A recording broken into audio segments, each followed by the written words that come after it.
Je me rendais pas compte dans quel monde je m'embarquais. J'ai créé quelque chose qui était devenu plus gros que moi en fait. En l'espace de 2 mois à peine, mon activité était lancée. On avait eu un call où juste pendant 1 heure, je lui ai expliqué comment on filmait un vlog.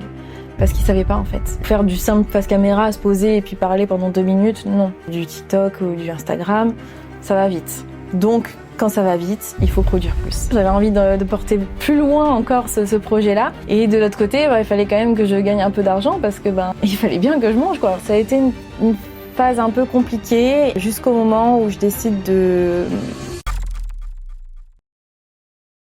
Bonjour à toutes et à tous, bienvenue sur la Pépinière Logistique, la chaîne qui aide les futurs e-commerçants à comprendre les métiers essentiels pour réussir en ligne. Aujourd'hui, on parle de vidéo et plus précisément de montage, une étape clé pour capter l'attention et vendre efficacement. Dans cet épisode, vous allez découvrir l'histoire pleine d'énergie et de passion de Déborah, une entrepreneuse qui s'est d'abord lancée dans le e-commerce, a appris, testé, persévéré avant de changer complètement de cap pour suivre ce qui l'animait vraiment, le montage vidéo. Une belle transition inspirante et surtout très utile pour tous ceux qui se posent la question « Et si je me lançais moi aussi ?»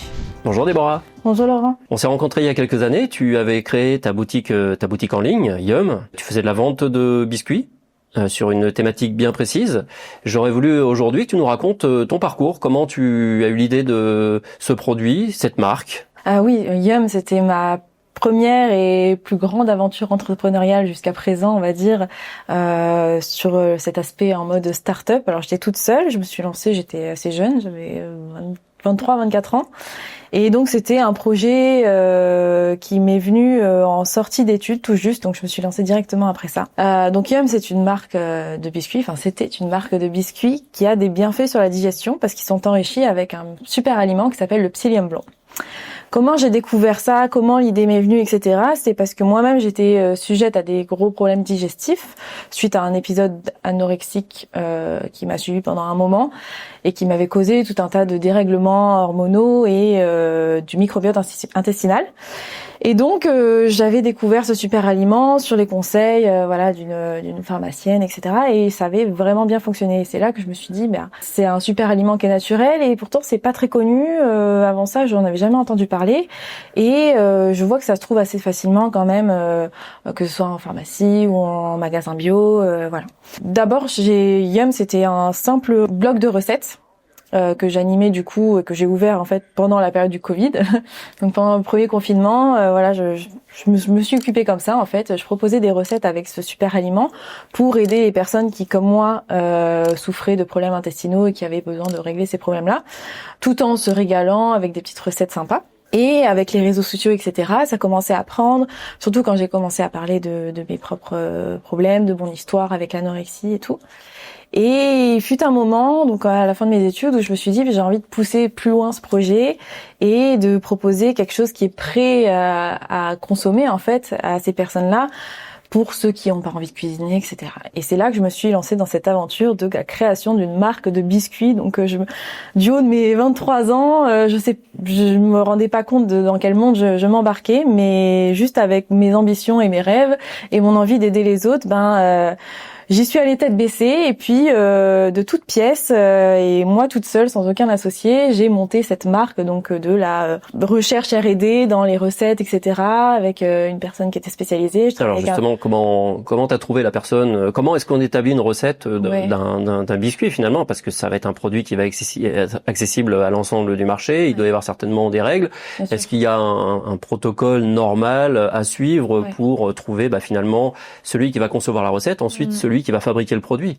Comment tu as fait? Ouais. Alors d'abord, j'ai commencé à travailler avec une ingénieure agroalimentaire qui elle m'a, on va dire, initiée à ce monde-là que je ne connaissais pas, parce que moi j'avais fait des stages dans un autre secteur de la cosmétique de luxe, donc rien à voir, j'avais tout à réapprendre. Donc elle m'a initiée dedans et elle m'a expliqué comment justement fonctionnait la chaîne de production d'un produit comme ça. Et donc naturellement après, quand il est venu le temps de développer les recettes, je me suis redirigée vers une personne qui était spécialisée dans la R&D agroalimentaire, en freelance aussi, que je trouvais à Aix-en-Provence. Et en fait, elle connaissait tous les codes des industriels. Elle a fait des tests d'abord chez elle. Moi, je lui avais dit, j'aimerais qu'il y ait tel goût. Voilà, on a fait des tests, des associations de saveurs, etc. Il y avait 2 biscuits, hein. Il y avait un biscuit pour la sucré et un salé. Voilà, c'est ça. Un plus pour le 4 heures et un plus pour l'apéro. Exactement, c'est ça? Exactement. Et du coup, de par les recettes qu'elle avait développées chez elle, donc dans son petit four de cuisine de tout le monde, forcément c'est pas la même chose que quand c'est des fours dans des grandes industries de production. Mais elle connaissait donc ces contraintes-là et elle a su me faire une fiche technique qui était normalisée en fait pour les fabricants en biscuiterie, voilà, dans les codes de ce qui se fait en biscuiterie. Donc moi j'ai récupéré après ce papier-là et après je suis allée voir un fabricant, même plusieurs. Alors comment tu les trouves les fabricants? Est-ce qu'il y a un catalogue? Est-ce que ce sont justement les gens qui sont déjà du métier qui te recommandent éventuellement tel ou tel prestataire de service ou fabricant? Ouais, bah en l'occurrence elle, je crois qu'elle m'avait donné un nom ou deux, mais ça avait pas donné suite. C'est à force de farfouiller, de faire des tests à droite à gauche. L'ingénieure agroalimentaire, elle avait pu m'en trouver pareil un ou deux.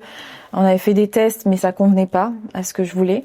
Et en fait, sur la fin de l'année 2021, j'ai remporté un concours entrepreneurial dans la région. Bravo. Et ça m'a ouvert les portes. Enfin, j'ai surtout eu de la visibilité. Oui, il y a eu de la visibilité, de l'aide financière et surtout l'accès à un accompagnement dans un incubateur qui eux avaient un catalogue d'adresses exactement. important. Voilà, c'est ça. Et c'est grâce à eux, du coup, que j'ai pu trouver mon fabricant. Et c'est eux qui m'ont mis en relation avec lui. Et par chance, donc c'est un fabricant qui est dans le Var, donc en plus il y avait cette histoire de proximité qui était pas mal. Et avec lui, du coup ça a tout de suite bien matché. Il a su me faire ce que je voulais, et donc c'est avec lui que je suis partie, quoi. Donc ça s'est pas fait comme ça, ouais. J'ai pas trouvé mon fabricant. Non, parce que j'imagine que quand tu trouves un fabricant, il faut que ce soit quelqu'un qui ait des affinités déjà avec la recette, qui sache réaliser le produit. Oui, c'est ça, parce que le psyllium, du coup, c'est pas forcément un aliment c'est pas comme le beurre, le sucre, la farine. C'est un aliment un peu particulier. En plus, qu'il y a des propriétés chimiques particulière puisque ça gonfle énormément au contact des liquides, donc c'est pour ça qu'il fallait adapter bien la recette comme il faut pour pas que ce soit trop dense ou que la pâte soit trop dure. Et ça, pas tous les fabricants savent gérer ça et du coup sont ok d'utiliser tel ou tel produit. Alors, je pense que ça c'est la première problématique. La deuxième, ça va être par rapport à ta demande. Tu te lances, t'as pas forcément les moyens de fabriquer industriellement, donc il faut que le prestataire que tu as trouvé soit capable de fabriquer de la petite production. C'est souvent la problématique quand on se lance dans la cosmétique, dans le parfum, même parfois dans le prêt-à-porter. C'est la possibilité de fabriquer le produit que tu veux dans les quantités adaptées au départ. C'est ça. Bon, après, moi, j'avais depuis le début de grandes ambitions, donc c'était pas forcément ça qui bloquait. J'avais annoncé directement que je commençais avec une campagne de financement participatif, donc grâce à mon audience, avec les gens qui m'ont soutenu et qui m'ont suivi dans toute la création de ce projet-là, parce que je documentais tout sur mes réseaux sociaux. Et donc les gens étaient au rendez-vous pour commander les premiers biscuits, et c'est d'ailleurs tout ce que tu as pu envoyer toi avec DSL. Mais du coup, oui, il y avait cette contrainte-là quand même. Donc ton produit est élaboré, tu le testes, tu l'apprécies, tu te dis on y va. Est-ce que c'est le même fabricant qui va concevoir le packaging ou est-ce que c'est à toi de le concevoir indépendamment? Tu l'as fait toi, je crois. T'as créé une sorte de personnage, un avatar assez sympa. Oui, c'est ça. Là, du coup, j'ai fait appel à un graphiste. Voilà, qui était spécialisé donc pareil dans le design de produits agroalimentaires comme ça. Elle m'a fait un super boulot, franchement. J'avais que des compliments sur mon packaging et même encore aujourd'hui, je le trouve très très beau. Et ensuite, oui, il y avait cette contrainte aussi de le format du paquet, l'impression, etc. Il fallait que moi, je commande les packs. Donc, c'est des doy packs, donc des sachets. Comment expliquer un peu plastifié, un carton plastique. Voilà, ouais. Sur lequel tu devais coller finalement ton étiquette avec ton. Oui, voilà. Il y avait deux solutions. C'était soit je l'imprimais directement sur le paquet, soit j'imprimais des étiquettes qu'on collait par-dessus. Et ça, c'était d'ailleurs du coup mon fabricant qui s'en chargeait. C'était l'option que j'avais choisie parce qu'elle était plus économique à mon stade, à mon niveau. Voilà, je me lançais toute seule. J'avais pas non plus encore de grosses finances, donc c'était ce qui me convenait mieux. Et du coup, oui, j'avais fait envoyer donc les sachets de Doypack vierges, les étiquettes, et puis c'était là-bas qui faisait l'assemblage, le remplissage et sceller en fait les paquets de sorte que ce soit bien hermétique pour que les biscuits soient bien conservés. Voilà. Ensuite, ça arrive dans l'entrepôt, donc tu te retrouves avec ton stock disponible. Et maintenant, il va falloir s'attaquer à la vente. On identifie assez rapidement que ton produit va difficilement pouvoir se vendre chez les particuliers parce que ce qu'on appelle le panier moyen est trop faible. Un produit à 5 € à vendre à l'unité en externalisant sa logistique, c'est pas cohérent. Donc on identifie assez rapidement l'opportunité de vendre de la quantité, puisque finalement c'est ce qu'il faut faire. Et pour cela, grâce à un des partenaires de la pépinière logistique, on présente tes produits dans la grande distribution, qui va très rapidement, après avoir identifié le potentiel de ton produit, exiger de ta part la garantie de pouvoir faire un réassort important. Puisque si le produit remporte du succès, pour le distributeur, c'est un échec de présenter un produit et d'ensuite de ne plus l'avoir. Donc, on te demande d'assurer cette volumétrie, ce que tu n'es pas capable de faire. Et non, parce que, j'avais l'envie, j'étais en recherche de financement, mais voilà, je répète que j'étais toute seule dans ce projet. Ça a été tout autofinancé par mes propres économies. Et il y a eu un moment où le projet m'a dépassée. C'est comme ça que souvent je le décris, c'est que j'ai créé quelque chose qui était devenu plus gros que moi en fait. Et malgré toute l'énergie que j'y mettais, il y a eu un moment où j'ai pas pu suivre la demande parce qu'effectivement voilà les distributeurs, que ce soit ça les grandes surfaces ou les magasins bio surtout, je pense à notamment Biocop qui était d'accord pour me prendre des produits, mais ils étaient même en mode on va vous mettre en tête de gondole parce qu'il est super, mais revenez quand vous avez du stock. Parce que là, nous, on peut pas se permettre de mettre en rayon un produit si demain, on n'est pas sûr qu'il y aura du réassort rapidement si le produit plaît.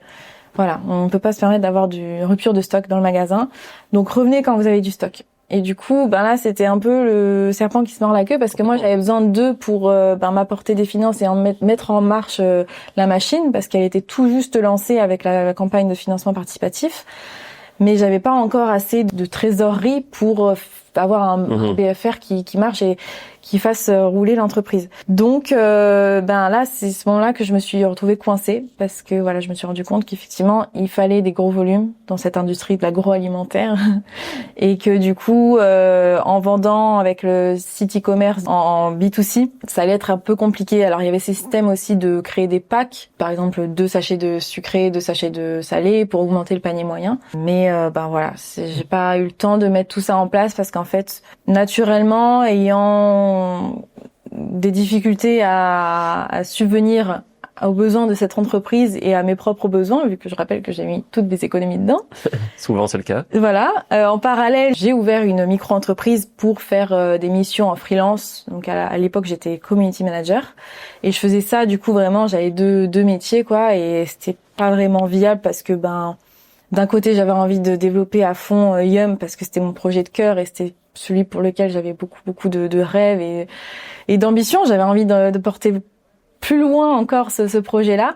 Et de l'autre côté, il fallait quand même que je gagne un peu d'argent parce que je sortais d'études et il fallait bien que je mange, quoi. Donc, faire la gamelle, ouais. Voilà. Donc un choix difficile entre ça a été une phase un peu compliquée jusqu'au moment où je décide de, on va dire, mettre un petit peu de côté Yum. Et c'est à ce moment-là, du coup, que je me suis mise à 100% sur mon activité de freelance en me disant, je mets en pause ce projet. J'ai fait tout ce qu'il était en mon possible à l'heure actuelle pour ça, donc aucun regret, entre guillemets. Je vois comment ça se passe si au travers de mes rencontres, s'il y a de nouvelles opportunités qui s'ouvrent à moi pour ce projet-là. Mais en attendant, là, il faut que je me lance dans une activité qui me fasse vivre parce que Yum ne me faisait pas vivre. C'était clairement pas un projet qui m'a rapporté. J'ai rien gagné avec Yum. Oui, clairement. Voilà. Et du coup, du fait que tu as eu l'occasion, comme tu couvrais la plupart des métiers en fin de compte, au sein de ton organisation, parce que tu étais toute seule, tu t'es découvert une passion pour le montage vidéo. Oui, alors en fait, cette passion, je l'avais déjà depuis un moment, depuis mon adolescence, on va dire, où j'avais ma propre chaîne YouTube et pendant 6 ans de ma vie, j'ai partagé des vidéos. Donc c'est pendant ce moment-là où je me suis initiée toute seule au montage et où j'avais trouvé cette appétence là pour le monde de l'audiovisuel, la vidéo, la photo et le montage vidéo. Et du coup, en travaillant sur Yum et en travaillant sur toute la communication, sur les réseaux sociaux, en faisant mes propres vidéos à nouveau pour ce projet-là, je me suis rappelé que c'est vrai que j'aimais bien faire ça en fait. Et du coup, je rappelle que au début, je me suis lancée en tant que community manager pour mon activité de freelance. Mais rapidement, je me suis rendu compte qu'en fait, moi, ce que j'aimais le plus parmi toutes les missions d'un community manager, c'était le montage vidéo. Et c'est après 6 mois à peine du lancement de mon activité, je me suis auto-reconvertie monteuse vidéo. Je me suis formée pour aux être outils, aux outils actuels et aux pour tendances aussi, parce que j'imagine que ça évolue tout le temps. Oui, c'est ça. Ce qui était à la mode il y a 2 ans ne l'est plus aujourd'hui. Ouais, parce que même si j'avais des compétences, il fallait quand même que je me remette à niveau. Ouais, c'est ça. Donc je m'étais acheté une petite formation et puis en l'espace de 2 mois à peine, mon activité était lancée. Et en fait, comme j'étais alignée avec ce que je faisais, que j'étais dans ma zone de génie, littéralement. Ça a tout de suite fonctionné. Et puis grâce à mon projet Yum, qui m'avait ouvert un réseau incroyable autour de la région, donc j'avais rencontré des tas d'entrepreneurs, de start-up, etc. Et du coup, ça a été assez facile pour moi de trouver des premiers clients parce que j'avais déjà ce réseau-là. Et quand tu crées un lien, etc., c'est plus facile forcément d'ensuite faire du business avec ces gens-là. Donc voilà. D'accord. Je crois que d'ailleurs ta page Instagram Yum est toujours existante. Si tu veux nous donner l'adresse pour ceux qui ont envie de découvrir cette histoire. Elle est plus alimentée depuis un moment. Elle est plus alimentée, mais il y a encore tout ce que tu as publié à l'époque. Il y a tout l'historique. En fait, ça reste une vitrine de tout mon travail parce que c'était beaucoup de travail. Ouais. Donc c'est yum-fr. D'accord. Et le site internet c'est yum.fr. Très sympa, très dynamique. C'est ce qui m'a beaucoup plu. Alors, pour expliquer à nos auditeurs ce qu'est le montage vidéo finalement, puisqu'il y a des gens qui projettent peut-être de se lancer et qui n'ont pas idée de ce que c'est exactement, en quoi ça consiste. Le montage vidéo ? Aujourd'hui, j'ai envie de dire que c'est quelque chose qui est vachement utilisé tous les jours, sans qu'on s'en rende compte derrière chaque image. Exactement. Aujourd'hui, la vidéo est omniprésente dans nos vies.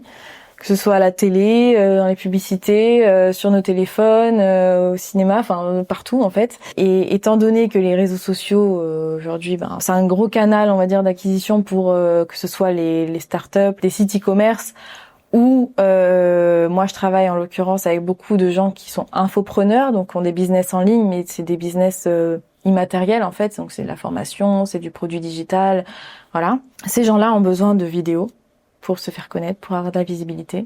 Et donc, c'est là que nous, en tant que monteurs, on intervient.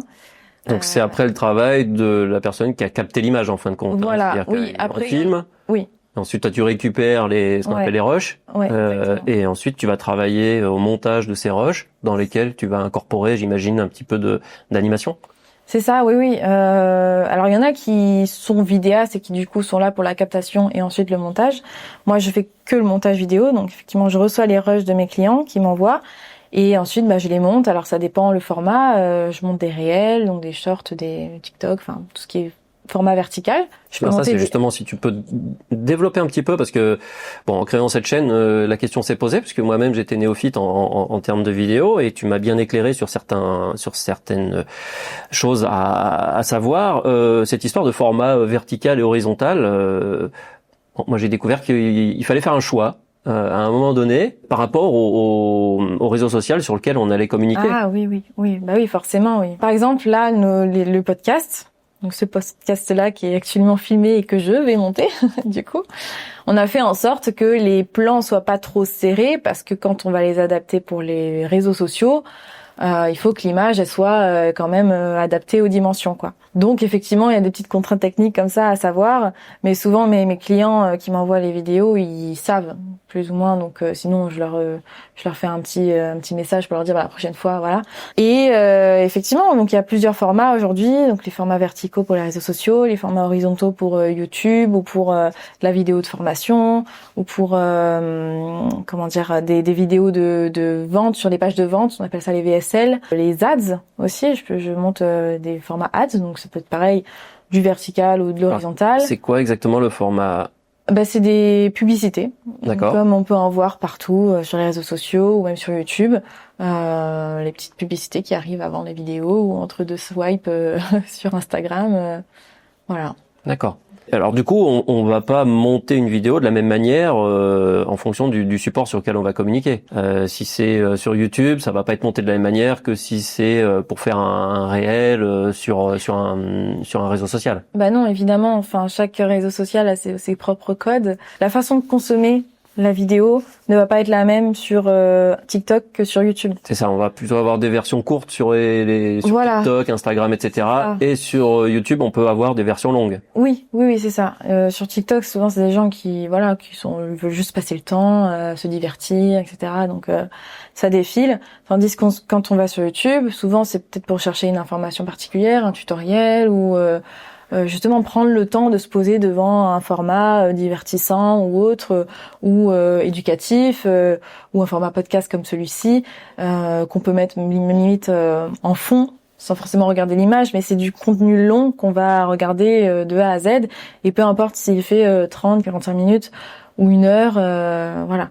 Donc les codes sont pas les mêmes. On peut pas faire une vidéo d'1 heure où ça va dans tous les sens, où c'est des effets de partout, des transitions. C'est épuisant. Bah, c'est ça, voilà. C'est épuisant pour le viewer, c'est épuisant pour le monteur. Et puis, c'est pas cohérent, quoi. Donc, alors que sur du format court, là, il faut que ça aille vite. Là, il faut que ça soit straight to the point, que la personne, elle ait directement l'information ou qu'elle soit directement happée par le truc parce que sinon, elle va directement passer à la vidéo suivante. Tu sais combien de temps on a pour capter, est-ce qu'il y a des règles, des 3 chiffres? secondes. 3 secondes. Voilà. 3 secondes pour capter l'attention. Ouais, c'est ce qu'on appelle le hook, donc l'accroche. Et elle doit durer 3 secondes. Et pendant ces 3 secondes-là qui sont les plus décisives. Et c'est pour ça que il faut vraiment les soigner quand on met des vidéos sur les réseaux sociaux. Parce que aujourd'hui, il y a tellement de contenu maintenant proposé à tout le monde que si ça fait pas la différence, ouais. La vidéo elle va passer. On passe à autre chose, quoi. Voilà. Et du coup, tu travailles à partir de des fois des vidéos pro. On t'envoie des vidéos de très bonne qualité. Est-ce que tu as aussi des clients qui vont t'envoyer des vidéos faites par eux directement, sans respecter forcément les codes? Est-ce que tu arrives à travailler avec ce genre de support? Est-ce que tu arrives il faut rattraper le coup? Souvent, oui, c'est eux qui les filment, quoi qu'il arrive. Après, c'est des gens qui ont un business en ligne, qui sont infopreneurs, donc qui ont une certaine connaissance déjà des réseaux sociaux et de ce qu'il faut pour performer. C'est rare que j'ai eu des clients qui démarraient tout juste et qui m'ont envoyé des rushs pris de travers, en mauvaise qualité, etc. Tu leur apportes, j'imagine, ton expertise. Tu leur apprends à filmer, voilà, on va dire, pour que tu puisses faire quelque chose de propre derrière. Exactement. C'est arrivé 1 fois ou 2 que je sois là, limite en tant que coach vidéo pour apprendre. Je me rappelle de ça. Un de mes premiers clients qui fait essentiellement du YouTube, un monsieur de plus de la trentaine, donc il démarrait dans YouTube, il connaissait pas encore trop bien les codes, etc. Mais voilà. Et au début, il faisait des vidéos donc full éducative. Lui, il est dans la bourse, donc c'est juste du face caméra. Il parle, il présente, il explique des concepts. Et puis, il y a eu un moment où il voulait se lancer un peu dans des vlogs, parce que des fois, il est invité sur des événements. Et je me souviens, alors que j'étais à Bali à ce moment-là, on avait eu un call où, juste pendant 1 heure, je lui ai expliqué comment on filmait un vlog. Parce qu'il savait pas, en fait. Il savait pas quelles étaient les règles, entre guillemets, pour filmer un vlog, comment s'y prendre, à quel moment il devait sortir sa caméra, qu'est-ce qu'il devait dire, voilà. Donc je l'ai un peu coaché à ce niveau-là et puis à la suite de ça, il a pu filmer son vlog que j'ai monté derrière et il en a refait 2-3 autres après. Voilà, il aime bien cet exercice. C'est assez addictif. Hein. Ouais. Justement, quelles sont les principales erreurs que tu as pu remarquer qui sont faites par les gens qui vont eux-mêmes filmer des vidéos? Le cas désespérant, là je peux rien en faire. Souvent, on dit que ce qui est important dans la vidéo, c'est pas forcément que l'image, mais c'est surtout aussi le son. Et parfois, la qualité sonore est pas forcément au top. Justement, pour ce même client qui faisait des fois ces fameux vlogs, il avait pas un micro optimisé, donc quand il se filmait dans la rue, j'entendais plus les voitures qui passaient à côté de lui que sa propre voix. Donc après, on a fait en sorte que ça s'arrange et je l'ai guidé sur un micro. Enfin, voilà, je lui ai dit d'acheter justement des petits micros cravates comme ça. Mais oui, ça peut arriver. Alors encore une fois, les clients qui m'envoient leurs vidéos, ils sont souvent assez bien équipés. Ils sont dans des endroits clos où il n'y a pas trop de bruit parasite. Et puis auquel cas, si ça arrive, c'est toujours récupérable maintenant, surtout avec les outils, l'IA, etc. Qu'on a aujourd'hui. Voilà. Mais pour un néophyte, faut faire attention sur la partie image, mais également des précautions sur la partie son. Exactement. Sinon, ça fait des frais supplémentaires parce que toi, tu vas devoir travailler justement pour. Ça demande plus de post-prod et puis le résultat est forcément moins bon que si ça avait été enregistré avec un vrai bon micro, quoi. Qu'est-ce qui va faire la différence entre, on revient sur ce qu'on disait tout à l'heure, ces fameuses 3 secondes. Qu'est-ce qui va faire que on va accrocher ou pas pendant ces 3 secondes? Alors il y a la qualité d'image, j'imagine, il y a la qualité du son, on vient d'en parler, mais est-ce qu'il y a des règles, des codes ou même des exemples de ce que tu as pu monter où là tu te dis waouh, il y a de l'accroche ou on manque d'éléments pour pouvoir intéresser le aujourd'hui, maintenant, il faut faire preuve de créativité. Il faut tout de suite interpeller l'attention du viewer. Alors, j'ai pas d'exemple concret à te donner, mais ça peut être... Il faut charger un maximum en effets spéciaux, peut-être, dès le départ. Oui, ça peut être au niveau post-prod avec peut-être un effet de zoom ou de dézoom, enfin... Mais pas juste ça, parce qu'aujourd'hui c'est tellement utilisé que ça suffit plus. Mais ça va être vraiment dans l'acting, j'ai envie de dire, de la personne qui est face à la caméra. Il y en a qui utilisent d'autres techniques, comme par exemple reprendre des vidéos qui sont virales, les mettre au début de la vidéo et ensuite va y avoir un cut et ça va être leur vidéo. Mais comme si c'était la même. Enfin, je sais pas si c'est très clair, mais je vois ce que tu veux dire. Oui, il y a le fil conducteur au départ, il y a l'amorce et après il y a ce que la personne veut raconter. Ouais. Complètement. Alors justement, est-ce que c'est accessible pour quelqu'un qui veut pas faire appel à un professionnel cette partie montage, la partie capture vidéo, tout le monde peut le faire même à partir de son téléphone, même si c'est pas forcément le meilleur support.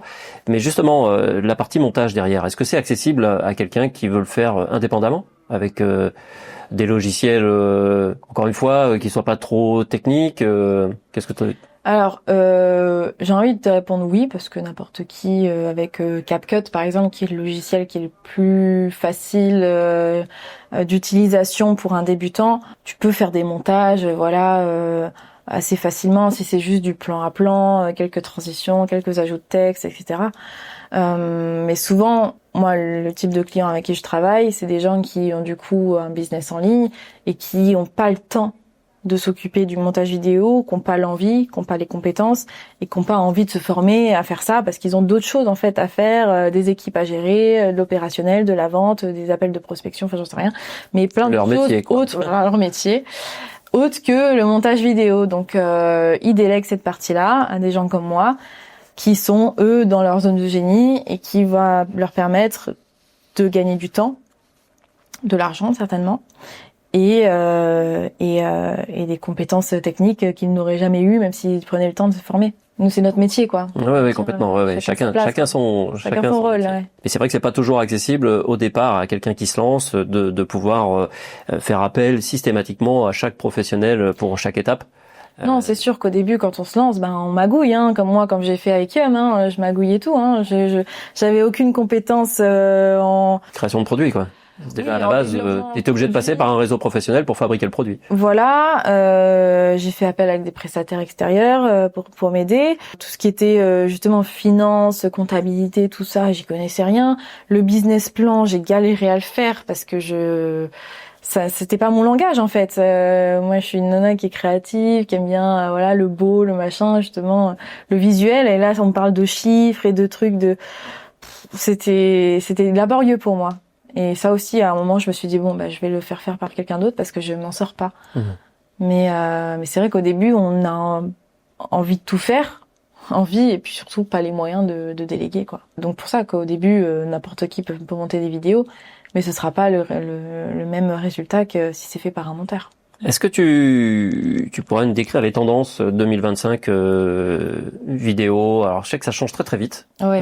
Il suffit que quelqu'un lance justement une nouvelle tendance et tout le monde s'engouffre là-dedans. Alors est-ce qu'il faut s'engouffrer systématiquement dans la tendance ou actuelle, ou est-ce qu'on peut passer à côté et rester sur des plus traditionnels? Ça va tellement vite, comme tu dis, les tendances, que je pourrais pas te citer toutes les tendances de 2025. Il y en aurait trop. Je pense que quand même il faut surfer sur les trends, comme on appelle ça, pour des moments clés ou pour voilà, quand même rester dans l'air du temps. Mais les formats plus il y a des formats classiques, il y a des formats classiques, il y a des standards quoi. Voilà. Du face caméra ou voilà, on présente quelque chose, je pense que ça restera quand même toujours présent. Après, à condition toujours de soigner ce fameux hook, parce que sinon elle va pas se démarquer du reste, et ça du coup ça va forcément impacter les statistiques, la visibilité de cette vidéo. Donc faire du simple face caméra, se poser et puis parler pendant 2 minutes, non. Mais user des petites tendances par-ci par-là et puis avoir un montage qui est dynamique, ça oui, avec des sous-titres aussi qui sont pas mal. Ah oui, alors la question des sous-titres, effectivement, ça fait aussi partie de ton travail, de rajouter les sous-titres. Oui, c'est même l'une des plus grandes parties de mon travail, parce qu'aujourd'hui, surtout pour les formats verticaux, on publie toujours avec des sous-titres. Oui, c'est pas à négliger pour les gens qui soit sont malentendants, soit qui sont dans un environnement qui permet pas d'avoir le son. Si on oublie le sous-titre, la vidéo c'est mort. Pour tous ces gens-là, elle sera pas exploitée. Ouais, c'est ça. Donc aujourd'hui, c'est très important.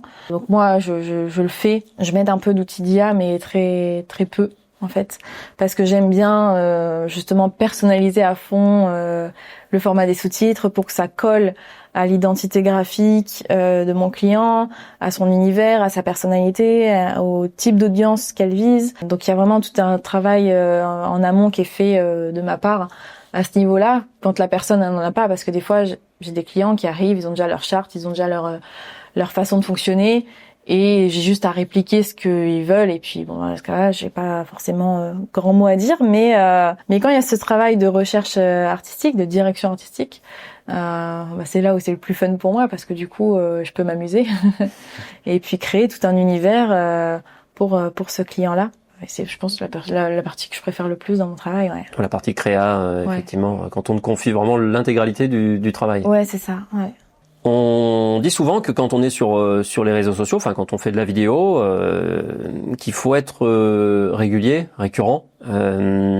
Est-ce qu'il y a une norme? Alors je pense pas, mais est-ce qu'il faut publier plusieurs fois par semaine, une fois par semaine? Quelles sont tes recommandations? Alors ça dépend encore une fois du format de la vidéo. Par exemple, on va pas publier autant de vidéos YouTube que de vidéos sur Instagram ou TikTok, parce que c'est pas la même façon de consommer. Comme on disait tout à l'heure, une vidéo YouTube, on va se poser devant, on va regarder, on va se poser pendant au moins une demi-heure et puis passer du temps. Voilà, souvent les gens ils regardent en train de manger ou faire le ménage ou quoi. Enfin voilà.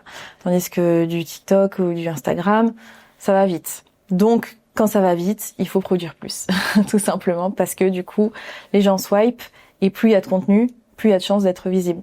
Alors que YouTube, il y a plus ce truc de fidélisation, j'ai envie de dire, quand on est sur YouTube, parce qu'on va s'accrocher à une personnalité, si on s'abonne vraiment sur YouTube, c'est qu'on aime vraiment le contenu de cette personne, l'univers.